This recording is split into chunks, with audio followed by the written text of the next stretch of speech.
এই ছেলে আক্তার মেয়ে নাকি আমাদের দেশের সুদর্শন পুরুষ। ছেলে নাকি মেয়ে তা তো জানি না, তবে এই হেডালফ খান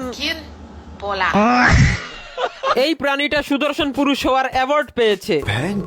আর এই মাইগ্যা অ্যাওয়ার্ডের সফলতা দেখে আমার বন্ধু তার ছোট মাস্তানকে কেটে ফেলছে আর নিজেকে বাংলাদেশের শক্তিশালী পুরুষ দাবি করার জন্য যা করতেছে।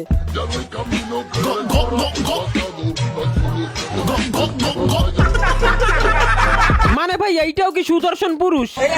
সুদর্শন পুরুষ দেখেন এই মাইগ্যা সাহা বগা ধন নাই বন্দুক কান্দে এর ফ্যাশন সেন্সের কারণে যারা একে অ্যাওয়ার্ড দিয়েছেন তাদেরকে আমি একটা কথাই বলবো,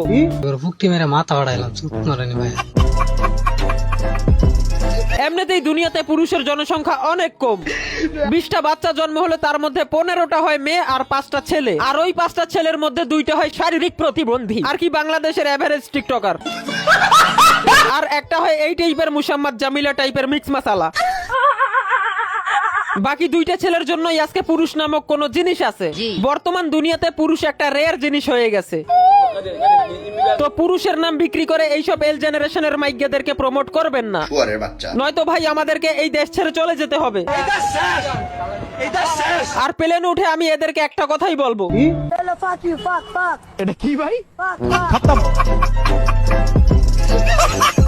bye bye, tata, good bye, Gaya.